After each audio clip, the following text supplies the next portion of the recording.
Our guest this week is Annie Zaleski. She's an award-winning author, journalist, and editor with profiles, interviews, and criticism.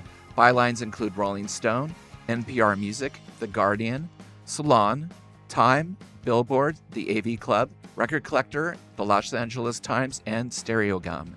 She contributed the liner notes to the 2016 reissue of REM's Out of Time and Game Theory's 2020 collection, Across the Barrier of Sound, Postscript, and wrote Duran Duran's essay for their 2022 Rock and Roll Hall of Fame induction, and is currently an editor for the 33 and a Third series, working with writers to shape their books about records. And it is my pleasure to welcome to Revolutions Per Movie, Annie Zaleski. Hi. Oh, hi. Thanks for having me.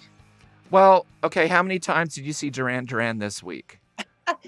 Only literally 3, which is hilarious. Yeah. Truthfully, right? 3 times. Truthfully, yeah. I saw them on the Sunday of Labor Day weekend, and then I saw them both Saturday and Sunday this past weekend. We're filming this on a Monday. So yeah, I saw them 2 days in a row this weekend. We're going to be talking about the videos of Duran Duran.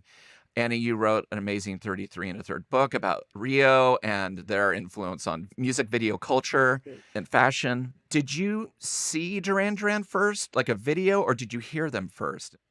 It's a really good question. And from what I can remember, I sort of came to their videos and music at the same time. So I came to them circa Ordinary World. And so this was around 1993. I was in like junior high, and I would come home and watch MTV every day after school. And I remember seeing the Ordinary World video. And it's funny because my best friend at the time reminded me in the last couple of years that apparently when the video came on, I would call her because I was so excited that, hey, Ordinary World's on. So I really, really loved that. And at the same time, there was a radio station in Cleveland where I grew up that played a lot of Duran Duran. And like I was obsessed with listening to the radio when I wasn't watching MTV. And so they would play the 90s stuff. And then I think they would also play like the 80s flashback stuff. Because like alternative radio was so awesome at that time because they would basically have, retro hour and let's have old songs and new songs. And so Sure. I think all of the 80s songs were there too. So I feel like I came to them at like pretty much exactly the same time. Well, what was it about them that resonated with you? Because you can't really separate Duran Duran, their imagery and their videos from their music. They're just like completely intertwined. I think it was Ordinary World, so that if people have not seen that video, it's this it's very stylized video. It takes place at a wedding, fitting because it's the wedding album is the album sort of that where it came from. And it was just like this. I mean, an Ordinary World in general is a very moody song. It's a very uplifting song, but it's a very meditative song. Simon Le Bon he's been saying on stage this tour, it's about realizing, and embracing the life that you have and accepting that rather than the one you thought you would have. It was part of a trilogy that he wrote to a friend of his who passed away way too early. And so I think as like a kid, as a teenager, it really resonated with me because I was like, I'm sad. I'm a teenager. And so, I'm all moody. And so that resonated with me. And I think just the video was very different. It was very, I think in the early 90s, a lot of the rock music videos, if you think of stuff like, Nirvana and Pearl Jam, it was all very kind of, dark and very, obviously it was grungy. And so it was a little bit like, scary, maybe ominous a little bit. And this was a video, it had a lot of just really beautiful kind of color hues in it. And it was Right. just, it just looked different than everything else. It was just very, now that I'm older and I can kind of put it in context with the rest of Duran Duran's catalog, it makes total sense in, their entire body of video work. But it just looked different. And it was just, and I think that's what they've always done really well is that whatever they're doing video wise, it looks a little bit different than what's going on at the time. What's kind of amazing to realize, and you're talking about Simon Le Bon's lyrics and how they, how much they resonated is they were really young when they started this band and they had success. And Simon Le Bon kind of doesn't get a lot of credit for, I just don't think of him as a lyricist. I'm always just like, oh, he's just this handsome, charismatic front star. But he was the one who was writing all this stuff. And I just feel like he never gets talked about. No, he doesn't, and I'm so glad you said that because I feel the exact same way. That's part of the reason why I wanted to write the Rio Sure. book so badly is I'm like, they need respect."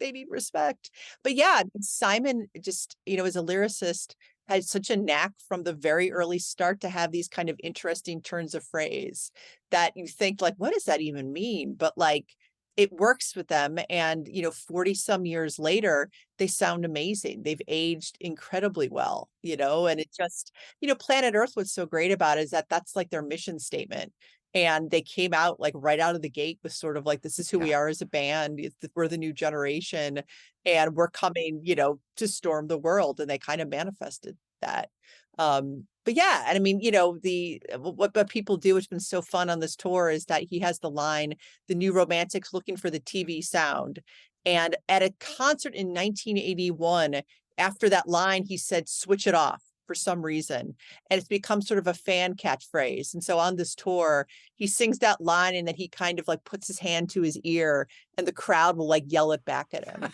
So there's even like these like rituals in his lyrics too and everything that have really kind of built out of that. And I think that's also just really cool and a testament to, how they've kind of endured basically. Well, how many times do you feel like you've seen the Planet Earth video? A lot. Can I ask you a question? Sure. Can you name any of the trivia that they put on the screen in computer fonts that go across during the breakdown? Oh, you know what? I would have to go look at that, and it's funny you say I wonder if it's actually still relevant now, if it's still true 40 years later, if it's like Earth trivia. They ask about the surface of the Earth, the amount of miles, so it could be pretty much the same. And then how many? Well, definitely how many people are born every day is Yeah. that's way skyrocketed, and the oldest known song of all time. And then it just So basically goes equals doomsday, doomsday, doomsday. And then they have people from the club that they used to perform at in the video too. What was that club called that they kind of the cut? Rum Runner. Okay, Yeah. what was that all about? So that was a club that was owned by their managers, and it was in Birmingham, and it was sort of like their managers had gone to New York and went to Studio 54. So they kind of brought that vibe back to Birmingham. And that was kind of Duran Duran's like headquarters, like the clubhouse. Like they all had jobs there, when they were joined the band. They had practice rooms there, like like Nick Rhodes was a DJ and like stuff like that. And so yeah, it was like this like little hub of like decadence in the middle of Birmingham. Like there's all sorts of like Instagram footage, like photos of like some of the scenesters that were there. It was kind of like basically the analog of the Blitz Club that was in London, but it was amazing. Like Boy George would go there and there would be like bands occasionally played there. I dug up some of the ads from like the vintage newspapers. They Oh would have wow. theme nights and like it's amazing. It's completely just like this, and it's no longer there. There's a blue plaque kind of, Yeah. saying this is where it stood, and so it's no longer there. But yeah, apparently it was just this like amazing place and a real incubator for culture and music and hipness and everything like that. Yeah, when I was on tour and playing Manchester for the first time, I made our tour manager. I was like, "You got to take me where the hacienda was." They're like, "It's not there," and we just look at something that's not there. I'm like, "Okay, cool.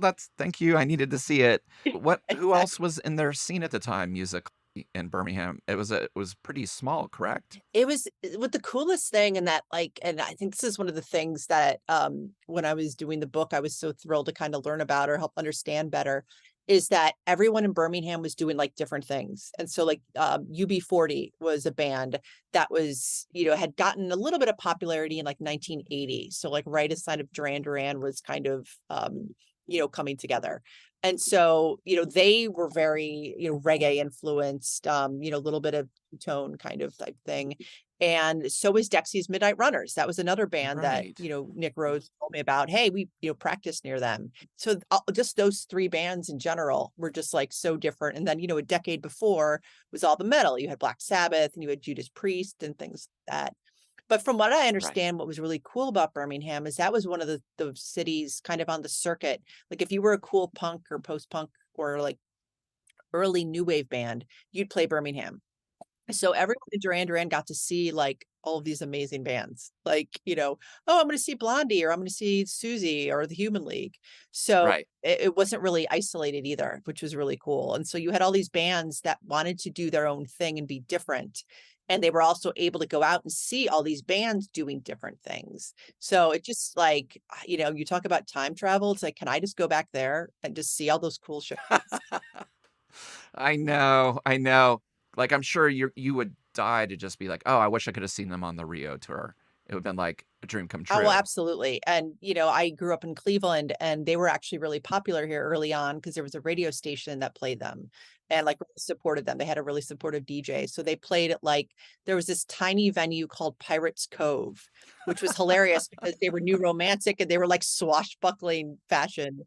And Simon mentioned that from the stage last night. He's like, yeah, they had, a big pole in front of the stage, which is completely true. And so they had this like they played like a sold out show and then they played a show at the Agora in Cleveland and less than a year later. And so it's like, God, and I've seen pictures from that tour and it just looks so cool. And like, Yeah. gosh, to be a decade and a half older and I could have seen that. You recommended 2 ways to look at the videos of Duran Duran. One is they put out a pretty groundbreaking and influential video album at the time that I believe was up for a Grammy for best like long form video compilation. And then there's Decades, and they kind of coincide with each other. But the interesting thing about the video album is they also did little interstitial things to tie the videos together. So freeze frame of Simon leaping off, he jumps off into to the void, it freezes, then it's like there's a photograph of that image on the ground and Simon picks it up and walks around. But I thought that was really interesting that they kind of took the effort to kind of make it even a little different for the fans. Well, absolutely. And what I love about the video album and then, when there you can find like it's never actually come out, I think, beyond like VHS. And I don't even know if it's on Laserdisc. I don't think so. And so I think it's on beta probably. And so, but it's online, you can find it. But the coolest thing is when I was like, watching it with more kind of like a critical eye, it's like it's a remix album in a way, like a studio record, because you're right, all of the videos kind of flow into one another the way they're arranged, like it's not chronological or anything. Like it's very much in a, it flows kind of visually. And so it's definitely a different way of presenting the band, but it's very deliberate and very thoughtful. And what's so interesting too is that like the versions of the videos that are on this, some of them like Lonely in Your Nightmare, there's two versions of the video. There's so the whatever the one that's on here, and then there's another one that's on YouTube. I've never quite figured out like where that one aired, if anywhere. And like, because I don't think MTV actually had that in rotation at some point. I And never saw it. yeah, and so like I have no idea. It seemed like exclusive to this, but then there's this other version. And when I interviewed Russell Mulcahy, I asked him about it, and he didn't really have any strong memories, one way or the other. Because some of that was in Sri Lanka, some of it was in London. So it was all like, it's kind of one of those mystery videos. And like Careless Memories, there's a version on the video album. There's another version that's on YouTube, and I'm not even sure when that came out either. And like someone actually did like a side by side comparison of it in terms of like how it was edited and stuff. Oh, wow. Yeah. So like there's all sorts of in like Planet, Girls on Film, there's like, the extremely X-rated version, and then there's like, a tamer one, but there's like outtakes, like video, like photos we've seen from it that are not in either of them. So there must be like another version floating around. Like it's wild.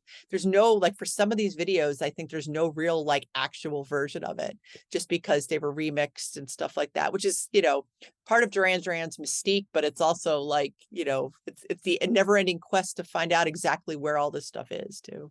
What's interesting also about the remix thing is when I first saw Rio on MTV, the version that they would play was the US mix of the Yeah. album. So it didn't have all the squonky saxophone dissonance at the end. They totally scraped that. The US did remix that record, right? For US audiences. There are so many different versions of Rio and some of those other songs, like the title track and some of the other songs. And there's a great website that I always tell people that to go to. It's called DuranCompilations.com. And they've gone through like literally like granular, like, okay, if you want to know like what version of the song is on what, here's the 12 different versions. Here's how you can find them. They've gone through it.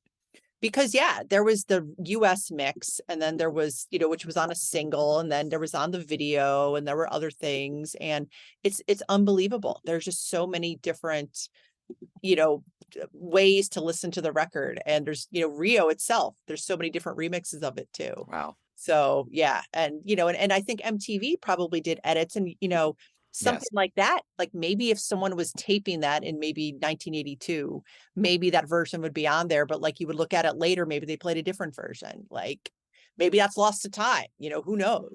Why were they remixing it for U.S. audience? What were they cutting out? What were they changing? Were they afraid of it being a little too weird, or what? What was their concern? So a little bit. So what was I mean, in hindsight, it's so funny, but when Rio came out, like it didn't sound enough like US rock radio. Okay. And like US rock radio at the time was like Van Halen and Rush and Fleetwood Mac. And so there was this very specific kind of sound to it. And Duran was a little bit different. There were, they still had a lot of keyboards. Simon's voice wasn't as high in the mix. And so it was definitely a little bit different. So, and Rio wasn't a success. Like Rio was huge in England and Australia. They were all good, but America, they wanted to break America, and they were doing okay, but not doing amazing. And so what they ended up doing was they brought in this guy, David Kirschenbaum, who was notorious for, he discovered Joe Jackson, and he'd worked with a lot of the British bands. And to kind of remix it in kind of an American way. And so they basically put Andy Taylor's guitars higher in the mix, Simon's vocals higher in the mix, Nick's keyboards were a little bit in the background, and they tweaked it just a little bit. And so that was kind of like one solution they did. And so they made it sound a little bit more like for rock radio.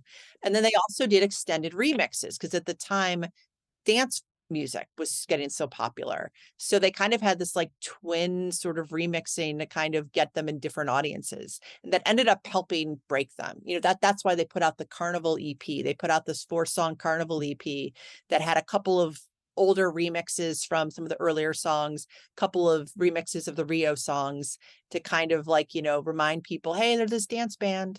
And so they tried both things, and both things worked. Like it ended up connecting on all levels. But the funny thing is that, all this was going on to try to break him at radio. They were huge on MTV. Hungry Like the Wolf was added to MTV like 6 weeks after Rio came out, or like 7 weeks after. So it was a huge video there. And Rio was added in September of 1982, which was like months before it was actually hit at radio. Yeah. So MTV was all over it. They were huge on MTV. It was just, because not very many households had MTV yet. Right. So it wasn't necessarily as widespread. So Yeah, that was a bit of a problem for me when I was, 13. Duran Duran were taking away from all of my other opportunities to have other things come on. MTV was starting to really get cyclical in terms of, this is what we're going to be playing. Here's our playlist. It's not deviating so much. And Duran Duran were just on, it felt like, all the time. And they had so many videos. So, they could play a different video every hour. You'd see Rio, Hungry Like the Wolf, Save a Prayer. Then it'd be like Girls on Film, and, pulling stuff from behind, because they were breaking in real time. But it was frustrating, because I kind of liked the music, but I also was like, these guys just look so successful and beautiful. And, they're wearing these silk suits, and they just like, I don't have any connection with them. I grew up on like Devo and like Wall of Voodoo. And so to have something like this was kind of a little bit like, I want to like it, but I was skeptical of it. And, I missed out on a lot of great music, because, I had to learn to like kind of separate the visuals from the music, and be like, oh, what is this? Oh, this is great. I really like this. But it felt like it was kind of being shoved down our throats a little too. And that was really interesting, because MTV at that point, it was just really quirky. I remember they had like a Devo Hawaiian holiday contest, throwing whatever they could. It was like nothing made sense. So I had to retroactively learned to love a lot of the things that were popular. And I was it was wrong. I mean, it's not their fault that they were big and beautiful and young and talented. But when you're 13, they didn't look 19 or 20. They No. looked like successful jet setting, just millionaires. And there was something that was a little hard to relate to, but maybe I was just jealous. I don't know. I think that's such a good point because that's completely like you're completely right. Like that's they had when they made Rio, I think like John Taylor told me that they had basically only been around the world once. Like they spent 1981 traveling. None of them, most of them were not well traveled at that point. So they were seeing all these Right. places for the first time and they were sort of like almost like not play acting exactly, but just sort of like, we're going to get these suits. And they were almost pretending to be like these worldly people because they hadn't, they had very little experience doing that. And they sort of manifested that, like it was very aspirational. But it's funny though, you do look at their press photos from like late 1982 into 1983, they all of a sudden they do look a lot older. And I think it's maybe because of the styling. I'm not sure if that was like the record label trying to, do something with that though. But like from like the Rio and like 1981, 82, like into 83, 84, it is very markedly like more adult. And it's, and you can definitely see that. And I can totally see like it's very, for a lot of, I think teenagers, having this like aspirational, like fancy, musicians, like, okay, this is great. But like, if you're a little bit nerdier, if you're a little bit like, you're like, I can't, I'm not wearing a suit, like, Guilty. yeah, Guilty. exactly. And I mean, I came to Duran, like, free of, I think, all of that baggage, which I think gave me an advantage why I was like, I really like this. It was a lot more about the music and like, Right. the other video I used to love from them in 1993 was Too Much Information. And they all had like crazy colored hair and like cool outfits that were all very like 90s suits. And so I was like, all right, this is kind of cool. This is kind of punk rock. So like I related to that. It was definitely a different version of them a little bit. And so it was a little bit easier to relate to as well. And in retrospect, you go back and they're kind of geeky. They're laughing at themselves a lot. They're not as Sure. confident Yeah. as my teenage mind made them out to be. At least early on, like they're kind of taking the piss out of each other. I want to talk about Rio first because I think that was the one that really set the ball moving for them on MTV. That's correct, isn't it? So I know, so you said you had MTV very early and Yes. doing my research from like Planet Earth, I know got a little bit of airplay because I know Capitol Records sent that over to them. I And saw it on there. yeah. And I think Girls on Film, when at the time, I know that it was when it was released as a single later in America. So 1983 and it got airplay then. But from what I can gather, it did get some airplay in like 81, It 82. was on there Yeah. too. And so there was a Yes. little bit, but it was like Hungry Like the Wolf and then Rio were like the two that really broke them. But I love because what we were just talking about now with Rio, like that's the record, the video is such an interesting dichotomy because on the one hand, you have them wearing their beautiful suits on a yacht. You have Simon Le Bon at like the front of the boat and this wind is blowing his hair and they're like all looking amazing on the ocean. And that is like the 80s in a nutshell. That's how it's grown into. Absolutely. But then you look at like the actual like meat of the video and it's like slapstick humor. Right. It's like, oh my gosh, a crab has bitten my leg and I'm going to fall into the water and I'm going to get caught and oh no, there's like a fake phone and I'm getting this there's a mischievous woman who's kind of stalking me and like and I'm not getting her. So they're all very like kind of making fun of themselves that they were like, all right, we're just sort of like, and I think it's been pointed out, they're like, yeah, we don't get the girl in the video, Right. and it's very true. So it's such a, yeah, it's such an iconic video, but on some level, it's almost misunderstood in a way. And it is a little bit tongue in cheek, it's not meant to be sort of the serious thing, but Oh, that scene where he answers the phone and that comes out of the water and he whips around. He kind of knows he's having fun with it, Yeah. it feels like. But it's interesting because the video is so ambitious. Yes. There's so many cuts. I did for a couple of these videos.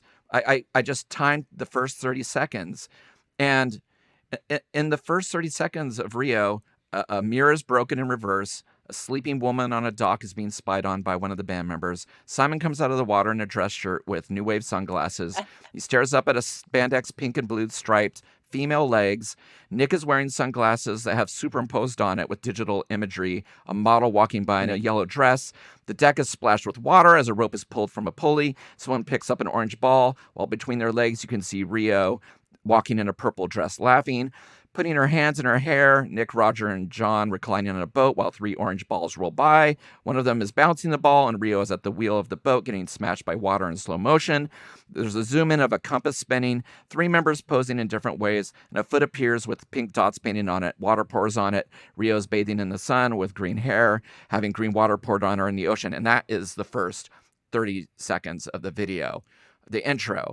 It's dizzying. It's amazing, and it all ties together. It's very structured beautifully. It doesn't feel as herky-jerky as what I just read.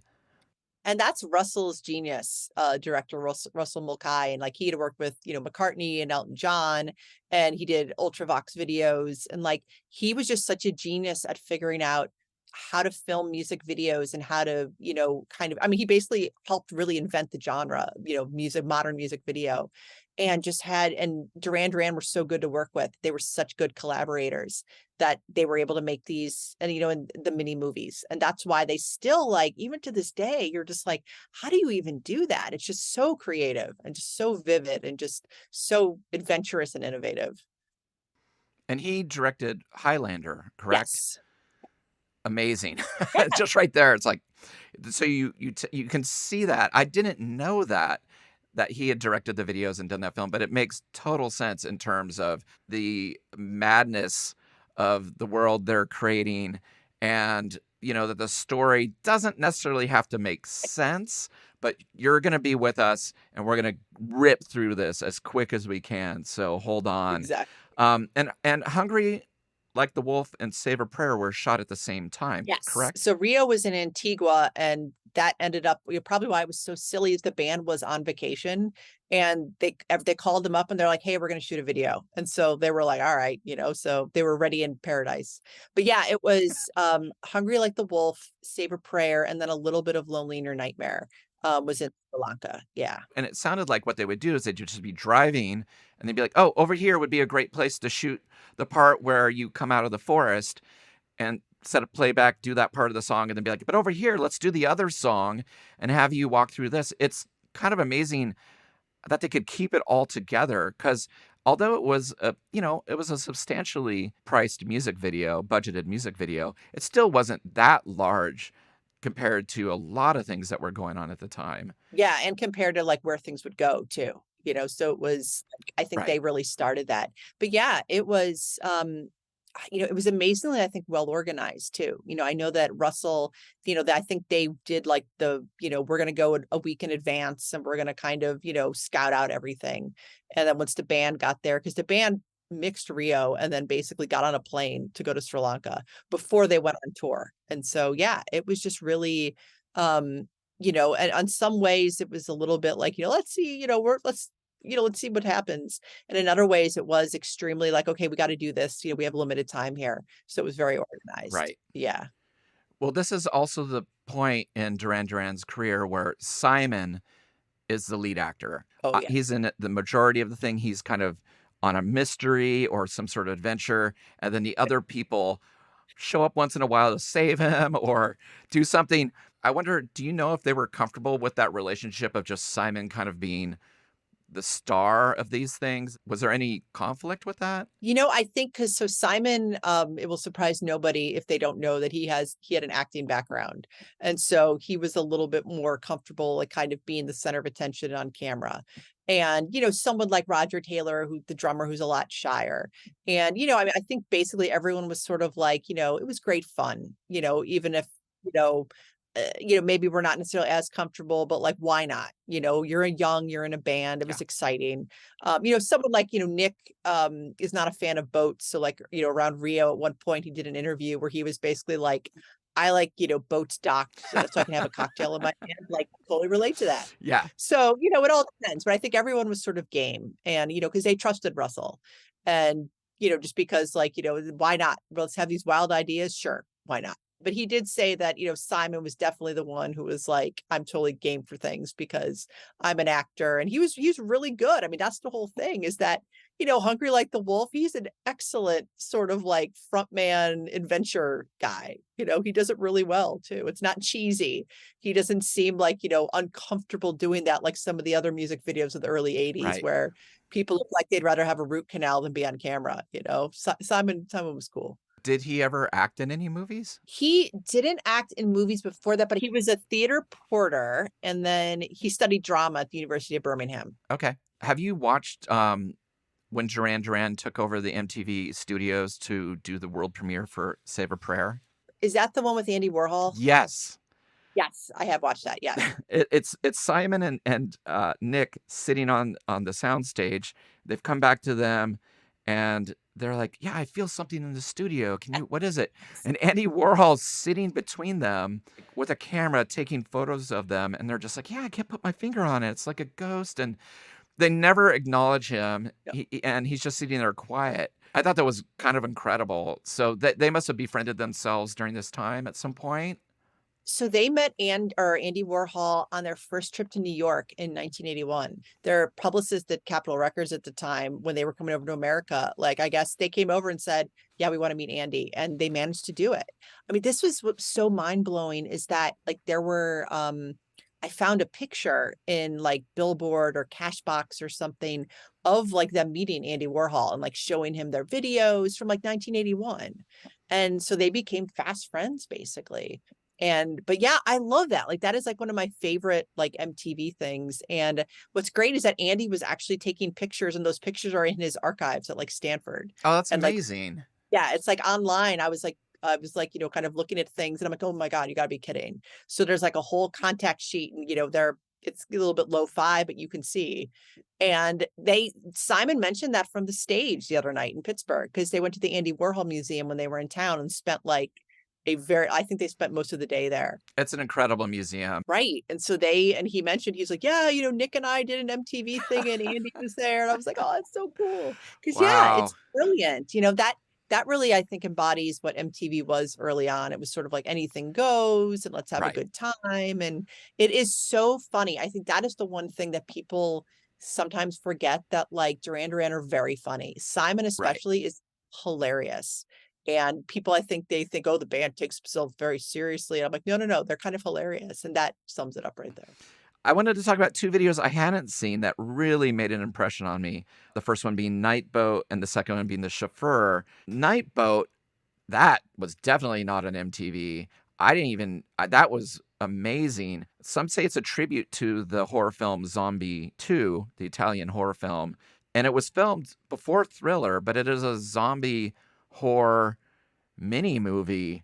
And there's a long section at the beginning where they're like, of course, they're on docks. They love their docks and they love their boats and they love this weird kind of jungle atmosphere. And Simon is reciting Mercutio, is that his name from Yeah. Romeo and Juliet? Yeah. Yeah.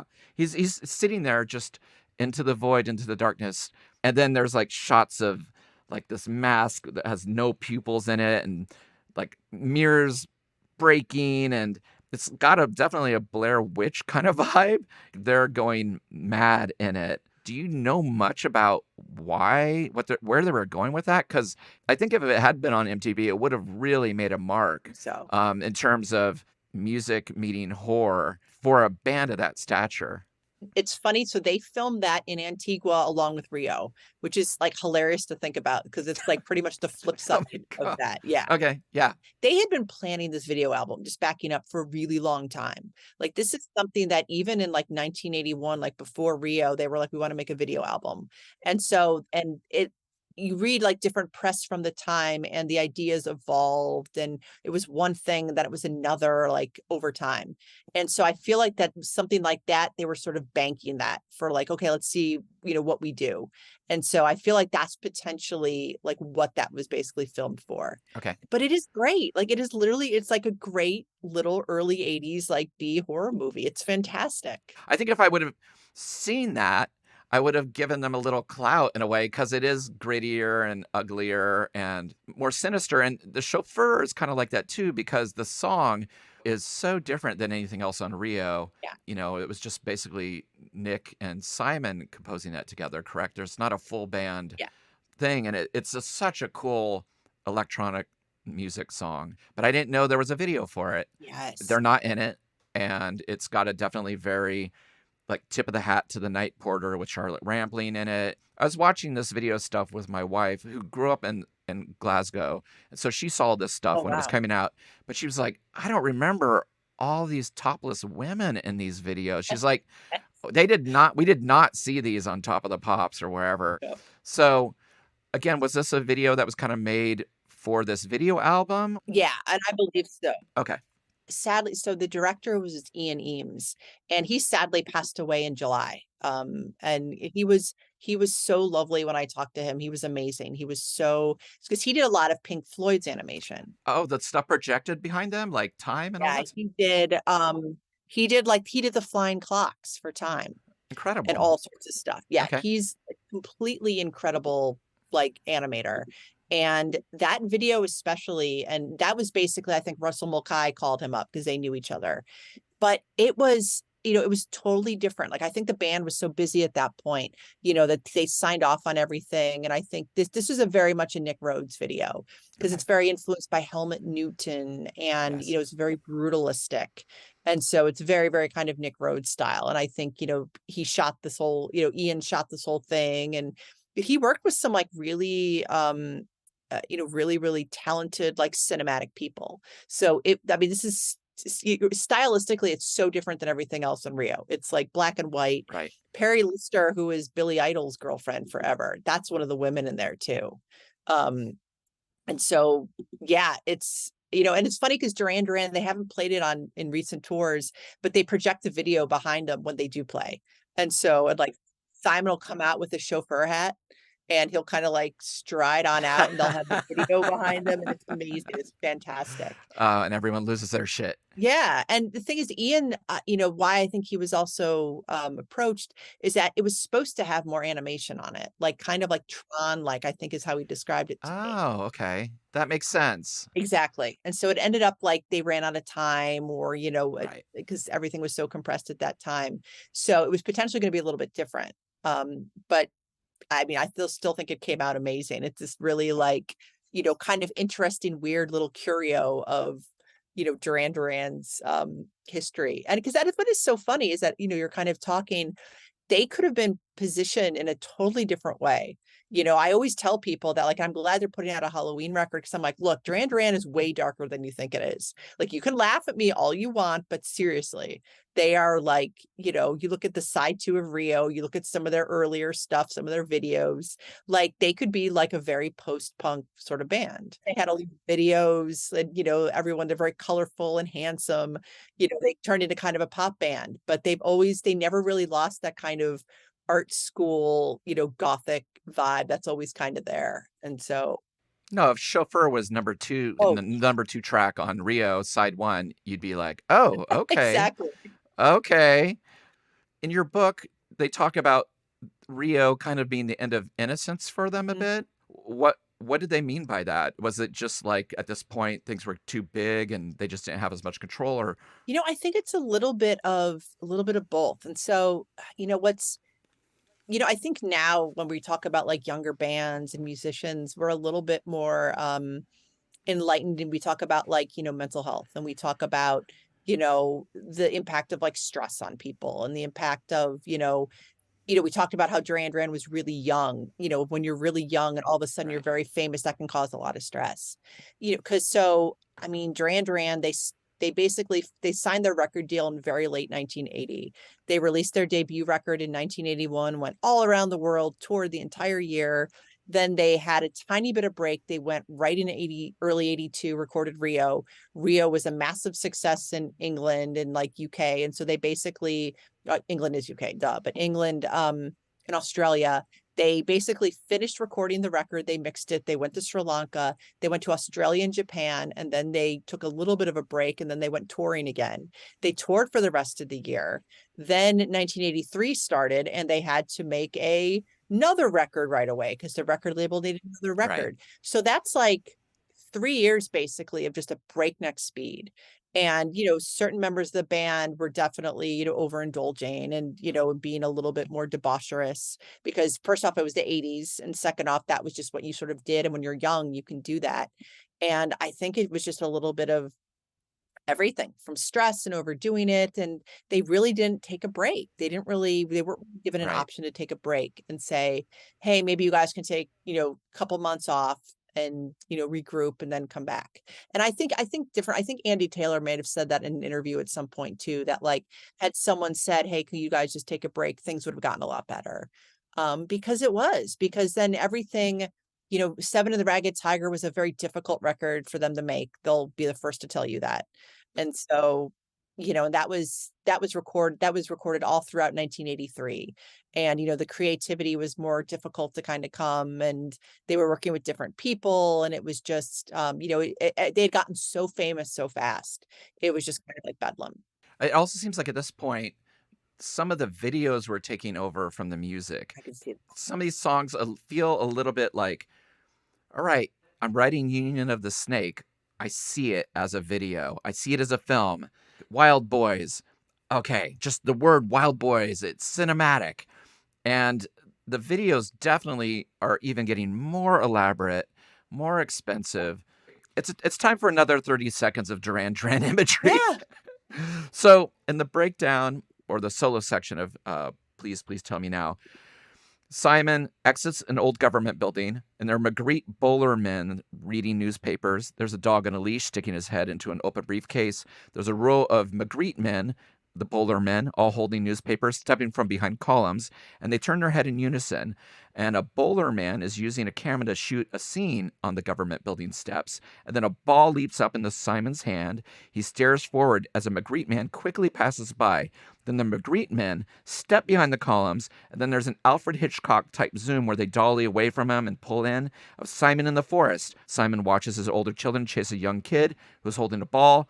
They pass men measuring trees. They pass by some kind of offering in a pyramid. The boy runs by holding the red ball in slow motion. Townsfolk disappear in a vortex in the forest. Simon looking around confused. Some feet are swimming in the air before disappearing behind trees. Boy with red ball walks up to the pyramid. Then suddenly the red ball is bouncing along through the forest. That's like 30 seconds. And I feel like this is the era where they're starting to be like, what crazy thing can we do? Yeah. It's not really adding up emotionally or structurally or storytelling wise. It's a lot of Simon looking really lost, and every video like, what's going on? What's over here? And whether it's Union of the Snake or Wild Boys, it's just kind of his go-to at this point is, I'm just in this weird situation, this Twilight Zone thing. I don't know what's going on. The videos stop speaking to me a little bit more at this point because I don't know. They're just for a different audience at this point. It seems like they have to go beyond the audience that they have, and so they're having to think bigger and broader and kind of more Mad Maxy now. It's definitely a lot of Beyond Thunderdome, Yeah. Scaffolding and backlit things and animatronics and monsters and waters. It makes Rio and Hungry Like the Wolf look really like, oh, well, that's the first Raiders is Rio, and Wild Boys is like the new Indiana Jones with a time travel machine. Yes. And see, the way you describe it is that like it's like Duran Duran created the monster basically because they set the bar so high, and then They every other did. band was like, well, okay, we can make these ridiculously elaborate videos too. Maybe they have a Yes. plot, maybe they don't. And so then Duran Duran was like, oh, okay, we have to be better than all of them because we know we can be better. And so then everything got more elaborate. And so it was like a music video arms race in a way, I always think of like, yes, like Owner of a Lonely Heart. And like, I love that song. It is like it's so cheesy and so 80s, but like you watch that video and you're like, what is going on? I watched it recently Yeah. and it's just like it's just befuddling. And so like I feel like that was sort of like 1983 was when music videos in general, because labels had figured out this is a good promotional tool. We can give some money behind this. And then everything just got out of control. Yeah, and it was like, what can we do? Where can we go? The sky's the limit. And I think Wild Boys is the perfect example of them at the height. And then it starts kind of backtracking. You can see the budget's getting a little smaller and the ideas still being big, but like maybe we have a little more green screen here instead of actual things. But Wild Boys, he's attached to a giant windmill at one point, and his head's being dipped underwater as a torture device, and he's lip syncing. There's monsters in the water. There's a weird animatronic head, which must have been really elaborate at the time and very high tech. Again, a lot of scaffolding, a lot of like a rescue mission by the band. Mhm. Like you're like, where's the band? And then all of a sudden, like, oh, Duran Duran, SWAT team, of course. I don't know if they can pull it off at this point. They seem almost like they just show up and someone's like, okay, here's what you're going to do. Instead of them being like, oh, you know what'd be cool? It feels like they're maybe not as involved anymore. Well, it's funny though, because like when you're a teenage girl, the idea of, oh my gosh, my favorite member of Duran Duran needs to be saved. Like he's in danger. Yeah, That's sure. I catnip, get it. man. That's totally like I totally that makes a lot of sense to me. And Sure. and like Wild Boys, I think Russell envisioned that as being like a teaser for a movie he was going to do. So Okay. that like makes a I don't know if Duran Duran was going to star in that or not, but like just sort of like gives proof of concept in a way. But yeah, it was, I mean, that when you talk about like things were just like things had really ballooned, that was, I think Wild Boys especially, like, I think it cost over $1 million, which was just Wow. unheard of at that point. And, it was a one-off single, like, they did it and it ended up I being, didn't know that. yeah, I mean, it was, Okay. I think it was appended to Arena. And so that was what's so weird is that the studio track in the middle of like the live record. And so that was, a little Okay. bit odd. But yeah, it ended up and it's such a weird video. And it's funny because they use that imagery for the song live to this day. So like that's like the video like projecting like it's they have like the weird like faces that kind of look around. There's like digitized Yes. versions of that. So that plays behind them. So that's still very much in play. But yeah, that video, I almost find it hard to watch because it's just like it's so realistic. It is so suspenseful and it's so Over the over the top. top. Yeah. And like the earlier videos they're almost quaint because they're sort of art schooly and like They are. They're art school. yeah, and they have a lot of personality and it's like you can see the individual band members. You absolutely can see why they became so popular because you could see everyone come out and then, I think you could definitely see it was hard, I think, for somebody, and people have been very open that like, things just got too big too fast. And it's like, I need to Sure. take a break. Like Roger Taylor left in 1985. And I think you can see him, especially in some of these videos, he just looks so miserable. Like he's Yes, he just does. like, and so you just want to give him a hug. You just want to be like, I'm so sorry. You want to be, I'm so glad you mentioned it because Roger Taylor, like, I'm drawn to him whenever he's in the video because I want to be like, you okay? Do you yeah, need something? exactly. And everyone else is like a little bit more sparkly and a little bit more on the run.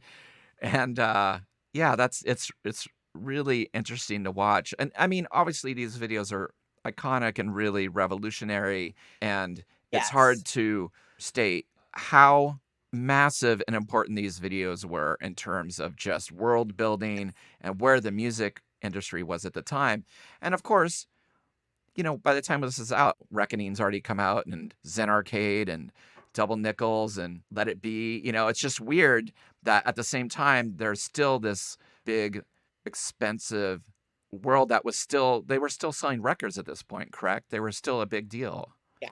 And it's I think that's just when you look back at the 80s and this era in general, it is so interesting to how many like different parallel streams of that. Because you had all of this like, Husker Du and the Replacements and REM doing their thing. And then you had these like mega pop bands and you had the synth pop acts. And it was just, it was like night and day. It was just like such a Yeah. different world.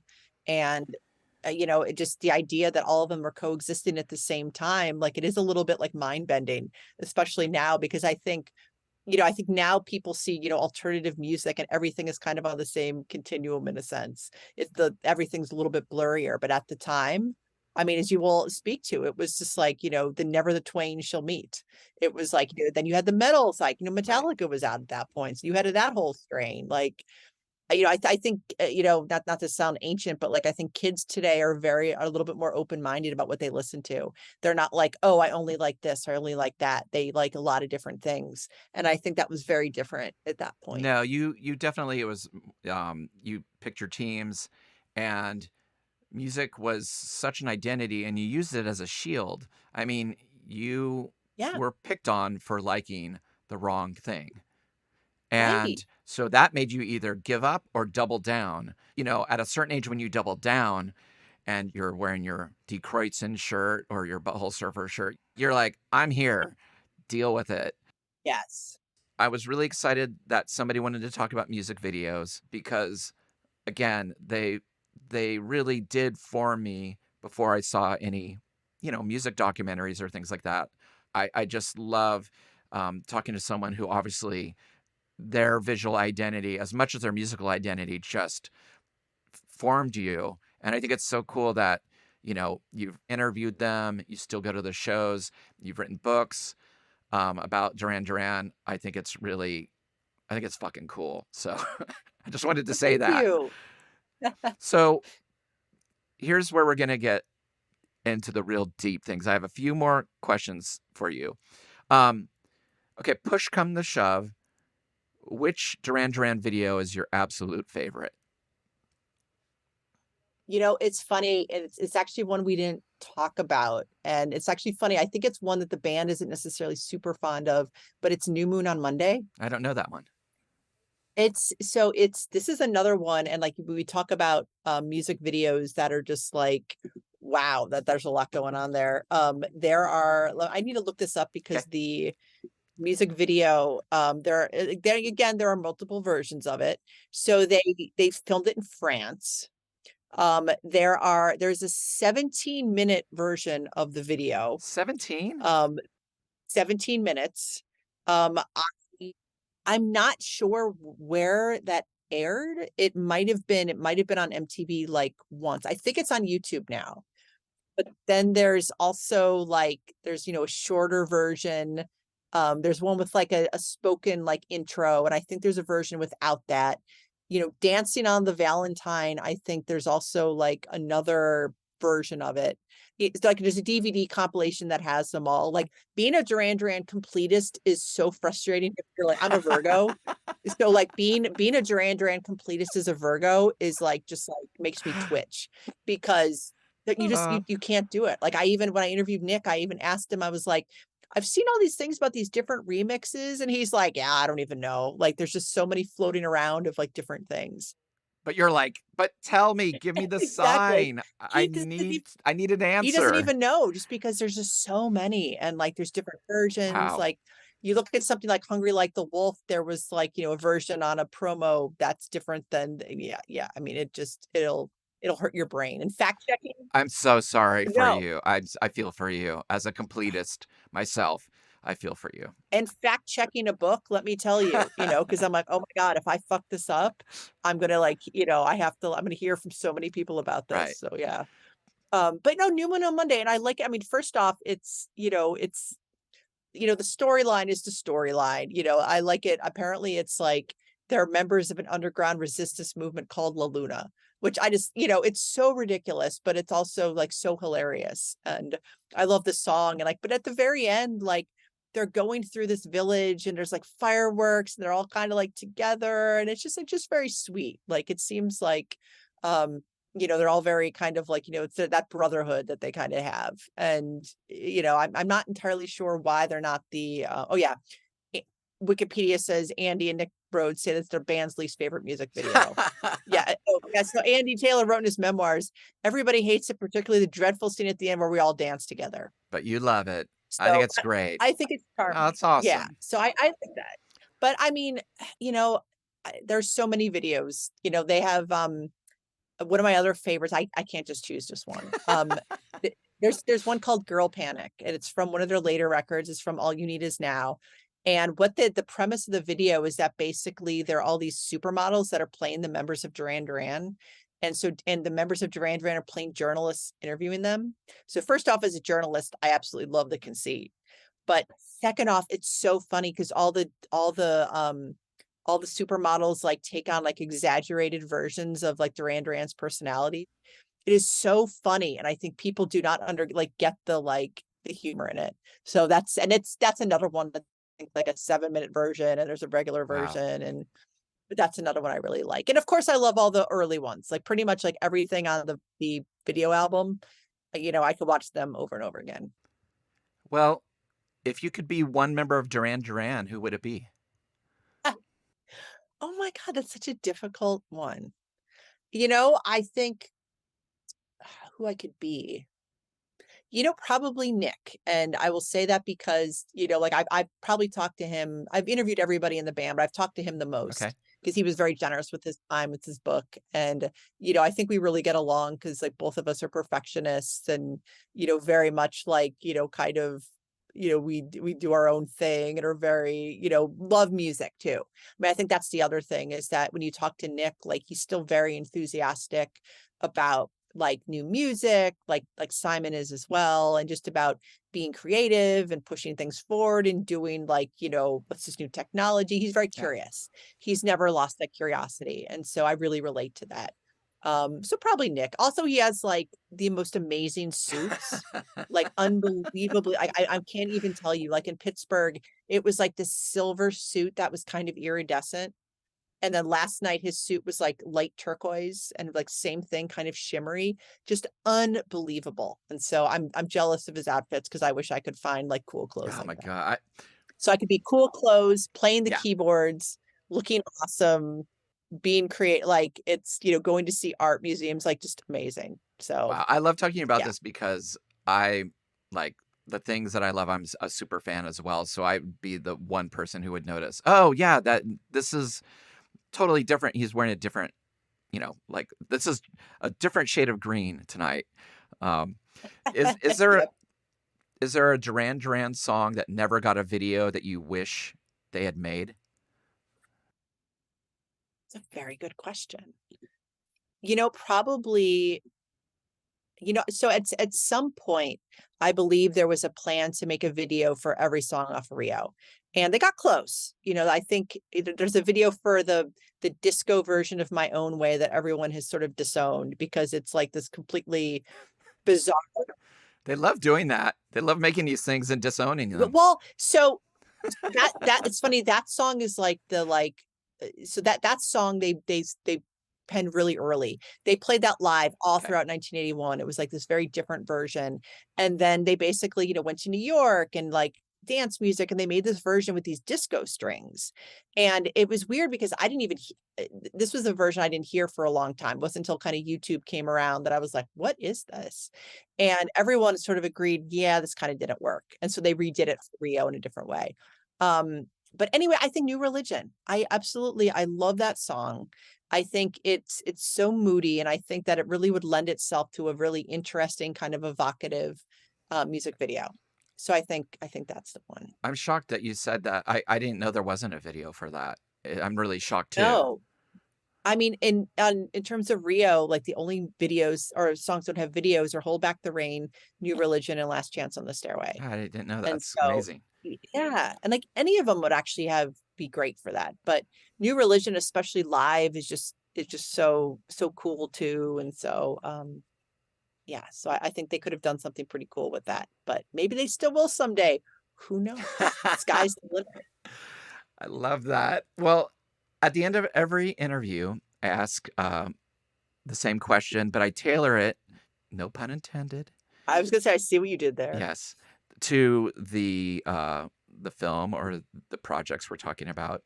So, on a scale from 1 to 10, with 1 being the lowest and 10 being the highest, how many dips of Simon Le Bon into murky, monster-laden water while he's strapped to a windmill do you give these videos? Do you give him 1 dip or 10 dips into the monster water strapped to a windmill? See, that's a philosophical question because like murky monster water, you want to have a little bit of exposure to that because who knows what like sort of illness and like bacteria is in that. Right. But at the same time, that's so epic that he's doing it, and that's like the pinnacle of his like music video acting. I'll give it an 8. That is the right answer. That is perfect. It was so great to see you. I really appreciate this, Annie. Thanks so much for doing This is so much fun. Thank you so much. I love talking about Duran Duran I never get tired of it. No, it's great. And everybody check out her book. I'll put links to it in the show notes. And I hope to see you next time I'm in Ohio. That's a deal. Sounds great. Thank you. Awesome. Thank you for listening to Revolutions Per Movie. We release new episodes every Thursday, so be sure to search for the show on your favorite podcast app and subscribe to the show.